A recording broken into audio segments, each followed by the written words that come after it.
So what you see here today is a very large redevelopment called South Street Landing. This brought new life and energy to this portion of the city. It was formerly an old rundown area of the city known as the Jewelry District.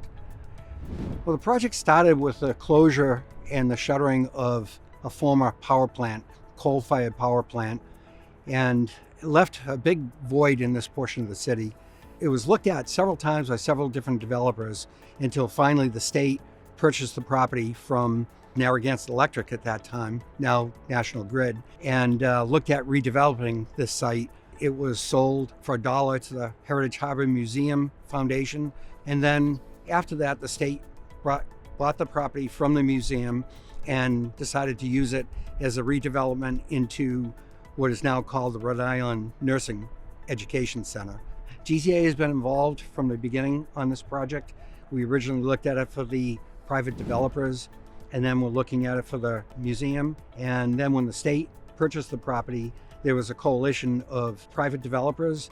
There was the state doing the nursing center, and then there was also the urban coastal greenway that was being redeveloped. There's many different stakeholders who were part of this project.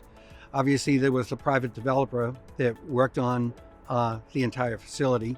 There was National Grid, who just to my right here has built a brand new substation for the repowering of the Manchester Street station that was rebuilt when they closed the South Street station.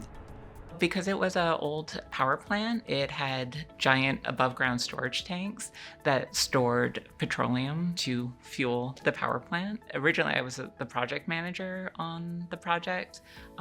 So basically helping the client, who was National Grid at the time, through the regulatory process. And we basically had developed regulatory submittals to the Department of Environmental Management to address the contamination on site. And when they decided that the substation actually needed to be rebuilt, we got involved in that. And we had developed a remedial action work plan, which basically outlined the remedy for the property that was specific to the lot that was owned by National Grid at the time. But then it became sort of a lot of other players. The Dynamo House was looking to be redeveloped by another entity, as well as other parcels in the area. In addition to the environmental and regulatory services, GZA was also the geotechnical engineer for the design and construction of the new 115 kV substation. Referred to as the super substation, it was one of the largest on the East Coast, providing power to over half the city of Providence, including the Fox Point Hurricane Barrier, Brown University, and 4 city hospitals. As it was a critical infrastructure, it was constructed several feet higher for future flood resiliency. The historic industrial property posed several underground challenges, including the remains of former power plant foundations, as well as buried coastal estuarine soils and compressible Providence silts. To address these challenges, a combination of driven pipe piles and drilled micropiles were used to support the critical equipment. In addition, pre-consolidation methods were used to allow soils to settle under the weight of new fill prior to construction of certain lighter weight equipment. This site historically is a industrial waterfront, and subsurface conditions here are pretty challenging. Specifically with South Street Landing, we were reusing the existing foundations, timber pile foundations, and new building loads, the new fit out of the project, we really had to evaluate the existing foundations and figure out a way to reuse those and then supplement them with new drilled foundations where needed. One of the design challenges with Dynamo House, one of the design challenges with South Street Landing, was filling the basement. The building has a basement that was just below the water table, and looking at it from a design standpoint, adding normal weight fill into the basement would have overstressed the existing foundations. So we designed a lightweight cellular concrete fill system that could be added to that basement without overstressing the existing foundations. South Street Landing now is the Rhode Island Nursing Education Center. It also houses administrative offices for Brown University. And this was a small parcel. It's only about 5.5 acres. And one of the big issues of all the plans I had here was we've got to get environmental permits. Crucial.